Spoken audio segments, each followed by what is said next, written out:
Hi, I'm Ben. Welcome back to Ben Reads Good. And today we're going to do something a little bit different because I don't often do tags, but it's my first opportunity since starting the channel to do the mid-year freakout tag. I really enjoy watching other booktubers do this tag, and I think it's just a fun way to check in on how the reading year's going and answer some silly questions. There are 15 questions in total, but before we get into those, I thought it'd be nice just to check in on my reading stats. So last year I set a target of 52 books in the year, which is one book a week, and I ended up reading 60, so I beat my target. I was really pleased with that. But I didn't want to escalate too much, so I set the same target for 2023.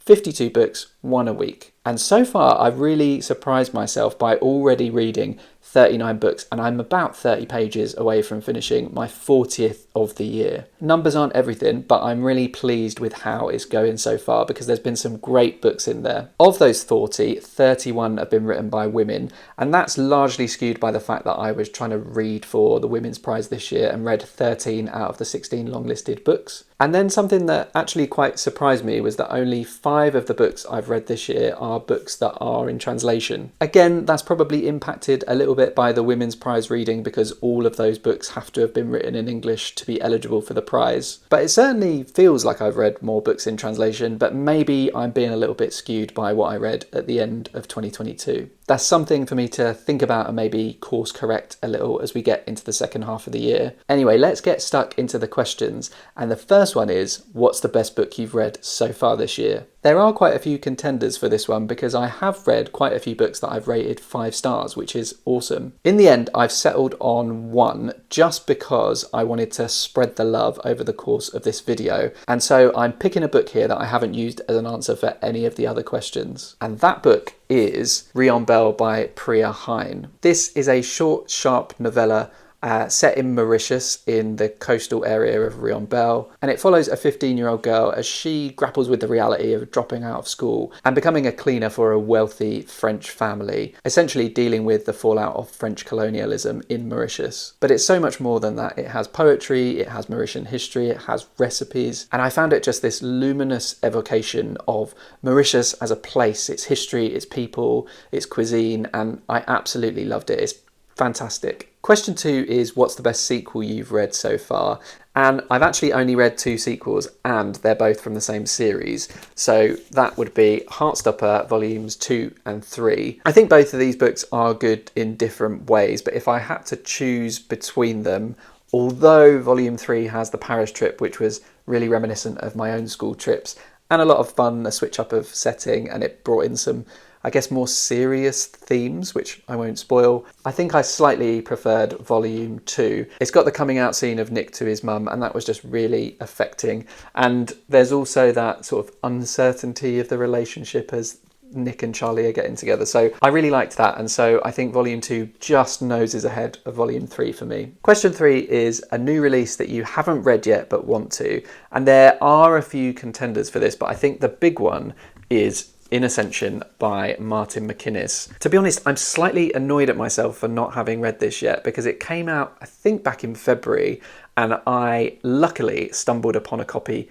ahead of release because my local Waterstones had one in, and so I raced to go and get it. And then have I read it? No, I have not. I've heard nothing but good things about this, and it seems to be a recipe for a meal that I would like to devour. It's got science, it's got space, it's got rumination on human beings and who we are in the universe, and I am really, really excited to read it. I think I've just put a lot of pressure on it to be good, and so every time I've come to choose a new book, I'm like, oh, not that one yet. I probably just need to suck it up, stop trying to save it, and get on with reading it because I am pretty sure this is going to become a favourite of the year. Super, super excited for it. Question 4 is the most anticipated release for the second half of the year.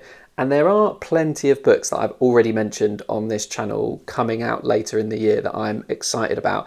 I don't really want to rehash those, but if you want to hear about those books, I'll post links to the 2 books to look out for in 2023 videos that I've done so far in the description, and you can poodle on over and watch those after this one. So I've been on the hunt for a few more titles that are coming out to see if any pique my interest, and shockingly, there are plenty out there. A few that really interested me were things like Brian Washington's got a new book out called Family Meal, which is about a man grieving the death of his partner and coming back to his hometown. That sounds great.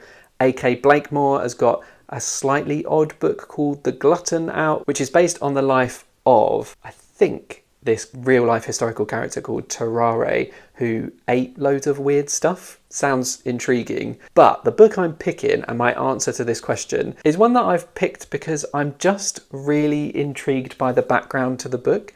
So this is The Prophet by Helen Macdonald and Sim Blanchet. Now, Helen Macdonald has until now been primarily a nature writer, and she wrote the award-winning H is for Hawk, which reminisced on her father's death and also her trying to get into falconry and training this goshawk. But she's teamed up with Sim Blanchet, who's a horror writer that, to be honest, I've not heard of, but they've worked together to write this sci-fi thriller. It feels like a real hard left turn for Helen Macdonald, and I'm super curious to see what the outcome is. The book itself also has an interesting premise. It's about some bad actor in society who is somehow bringing people's fondest memories back into these really vivid visions, but then shortly after they die. The prophet giveth, the prophet taketh away. It's apparently queer, multi-layered, really well plotted, and I do love a good sci-fi thriller. Something Blake Crouchy will always appeal to me. And if it appeals to you too, it's out on the 24th of August here in the UK. Question 5 is biggest disappointment. And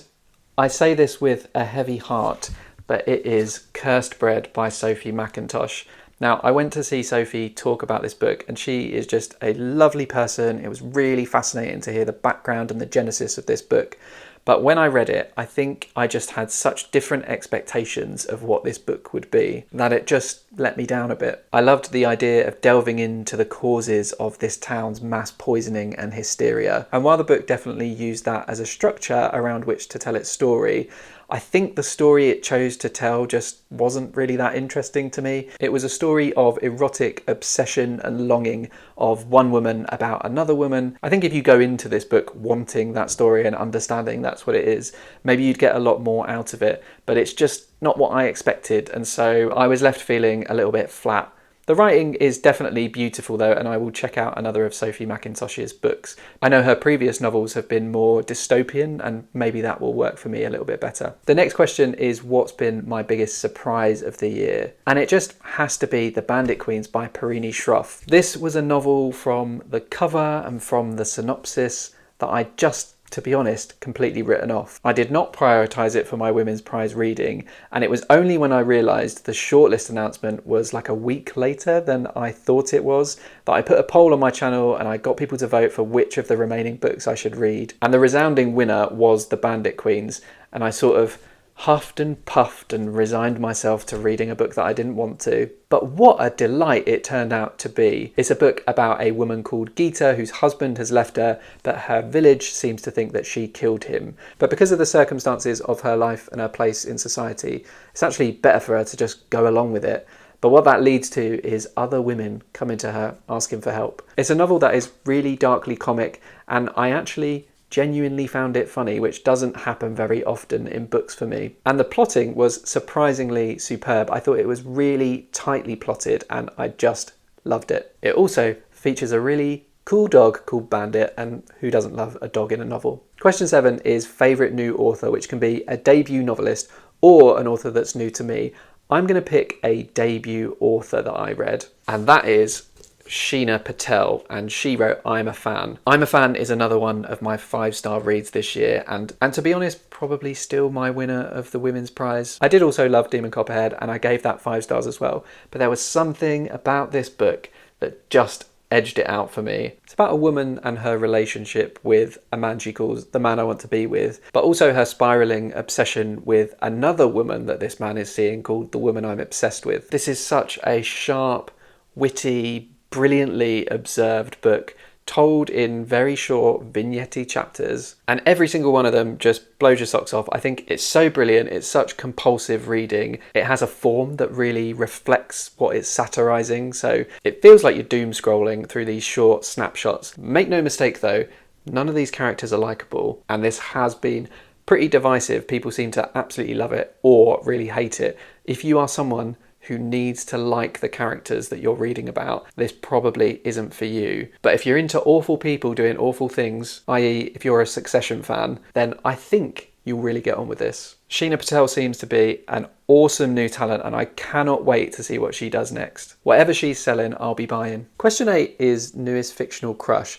And to be honest, I always find this a bit of a random question, just popped in amongst all of these more bookish questions. I don't really often have fictional crushes, so I didn't really know how to answer this. I did see that Faye from Faye's Parallel Stories answered by picking a dog that she'd been reading about, and I was very tempted to just copy that because I've read some really cute fictional dogs this year. I've already mentioned Bandit from the Bandit Queens, but then there's also Seamus from Lark Ascending by Silas House. Maybe there was some more, I don't know. But anyway, I'm not going to do that. I'm going to pick a human being, and the human I'm going to pick is from In Memoriam, and it's Sydney Elwood. And the reason I'm picking Elwood is because I think, on balance, I'm more of a Henry Gaunt. I'm a bit more stoic, a bit more self-sufficient, and I think someone who is off with the fairies a little bit, quoting poetry all over the place, would really balance me out. So Sydney, if you're out there and you're not because you're fictional and you'd be about 125 years old and I'm married,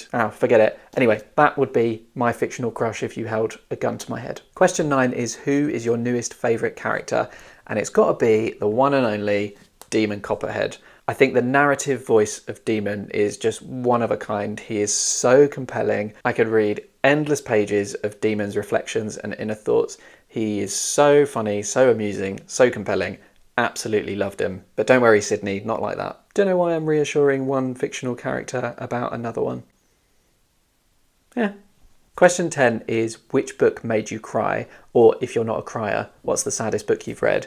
And I'm not someone who doesn't cry at books, but I've got to say, so far this year, I've read a lot of depressing shit, but very little of it has made me tear up. The one that has probably come closest is a book I have not long finished, and that is In Memoriam by Alice Wynne. There is so much brutality and heartbreak in this book that actually it can be quite hard not to feel numb about it. But there were moments in here where it felt like Alice Wynne was reaching out of the page, dabbing some Vicks into my eyes and making me well up. I won't spoil what any of that was, but this is about gay love 100 years ago when it wasn't really accepted during World War One. Let's just say there's a lot of opportunity for sadness in that premise. Question 11 is a book that made me happy, and that's got to be Still Life by Sarah Winman, which is another of the books that I've given 5 stars this year. This is just a beautifully written, heartwarming story of a friendship over a number of decades. It's got wonderful characters, it has got sad twists and turns, but it's also got so much hope and optimism and love in it that you can't read this and not feel happy. And it'll also make you want to go to Florence as soon as possible because it is evoked beautifully in this book. And if you've not read it yet, I'd say you probably should. Question 12 is, what's your favourite book to film adaptation of the year? And there are a few contenders because I've seen a few of those. Early on in the year, I saw Women Talking, which is based on the book by Miriam Taves. And I thought that was a really good adaptation, faithful to the book, really enjoyable film, even if the colour grading was a bit odd. And then more recently, I saw Are You There, God? It's Me, Margaret, based on the Judy Blume novel. And that got really universal praise, but I thought it was just okay. Like, it was quite nice, quite warm and fuzzy, wasn't a particularly challenging film, I'd say. It's always odd watching and reading things that at the time pushed boundaries, but now seem quite run-of-the-mill. And I suppose that's how I felt about this film, which was a shame because I was really excited about it because I liked the director's previous film, which was The Edge of 17. Absolutely fantastic coming of age film. This one was just okay. But my favourite of the adaptations I've seen this year has got to be All Quiet on the Western Front. It's a German film told from the perspective of the German army, and actually probably a really good companion to In Memoriam because you'll get stories from both sides of the war and see the mindless tragedies that people right on the front experienced. It is very gory though, very brutal, very visceral, and you will come out of it feeling a little bit grubby. But yeah, what an experience. There are some more adaptations coming out this year that I'm really excited about though. So Dune Part 2 is coming out in November. Oh, we've nearly got Oppenheimer coming out, which is the new Christopher Nolan film, and that's based on a non-fiction book called American Prometheus. And there's also the new Yorgos Lanthimos film called Poor Things, which is based on a book that I know is one of Jane Campbell's favourites, but I've never really heard of it until I heard about it on her channel. But yeah, all very exciting. We've got a second half of the year filled with adaptations to look forward to, or as inevitably happens among book fans, adaptations to criticise. Question 13 is what's my favourite video that I've done so far this year? And I'm going to be a little bit greedy and pick two. The first one is one that I did right at the start of the year, which was reviewing every single book I read in 2022 in 5 words or less. So I described each book using the same number of words as I gave it stars out of 5. It was just such a fun challenge. I was really pleased with the idea and how it worked out. And it was great to basically be able to review my entire year in under 10 minutes. Definitely hoping to do the same again for 2023. And then the other favourite, and maybe my favourite overall, was my bookshop crawl and haul video that I did not that long ago. This was a reading vlog where I went on some event that a bunch of indie bookshops in Bristol did, where they made this cute little map of like a trail around the city, and you got 10% off books if you bought any over the weekend of the crawl. I think I liked it because I almost didn't do it. I almost couldn't be bothered, and I was kind of just going to stay at home and not really do very much. And then Matt convinced me I should just go out and do it. And I had a really nice time. I went on my own, but it was just a really lovely day. The weather was nice, the atmosphere was really good, and I got a few new books, so who can complain about that? I'll link both of those videos in the description below. Question 14, our penultimate question, is what is the most beautiful book you've bought this year or received from someone else? And I've got 2 here. So one is the most beautiful cover that I think I've acquired, and that is A History of Burning by Janika Oza. I think this is just stunning. It does weirdly shout to me US edition of a book, but I know the US edition looks really different. But just the illustration, the colours, it's all really, really beautiful. I mean, look at that. And then the other one is one that I think is just a beautiful object, and that is a special edition of If We Were Villains by M.L. Rio. And this actually technically is a gift from Amazon because they messed up the delivery and it said it didn't turn up, and then it did turn up and it was in a weird place, and I'd already initiated a refund and they were like, "Oh, just keep it, it's fine." But this is a really nice edition. It's got this lovely cover, but it's also got some foiled stuff on the hardback. It's got really nice illustrated end papers, and it's got illustrations inside the book. That's actually not a very good one, but there are some nicer ones. They're of varying levels of quality. But yeah, I wouldn't say the most beautiful cover, but it's just a really nice object, I think. The 15th and final question of this tag is what books do you need to read in the second half of the year? And I would like to think that nobody needs to read a book, but actually when I reflected on this, I do need to read a book because I've only recently discovered NetGalley, and I went a little bit request happy. So the first book I got on NetGalley was Mild Vertigo by Mieko Kanai, which was in my most recent wrap up. But since then, I've been approved for Corey Fardoes Social Mobility by Isabel Wadner, The Fraud by Zadie Smith, Vaster Wilds by Lauren Groff, and I feel like there was another one, but I can't remember it now. So yeah, those books I actually have to read. And I am making that sound like a little bit of a chore, but those are all books that I'm really excited to dive into. And what a treat to get them before release. Oh, I remembered the other one I need to read, which is Chain Gang All Stars by Nana Kwame Adjo-Brenya, which I didn't actually get through NetGalley. I've got a physical copy of that one, but I really, really want and need to read it. The other stuff, which is more of a want than a need, is the Booker long list. So I'm excited to see that come out, and I really want to read along with it. And we are done. Deep breaths, we're done. That's the 15 questions, and that is the end of the video. If you did enjoy this video, please give it a like. If you want to see more of my content, hit subscribe. If you've done this reading tag, let me know in the comments and I will go and check it out, because I'm always curious to see how people are getting on so far this year. And if you have not done the tag, but you are thinking about it, consider yourself tagged. There you go, now you've got an excuse to join in. Anyway, I'm excited to say that I will be back next week with my Booker Prize long list predictions, so gird your loins for that one. But until then, Toodles.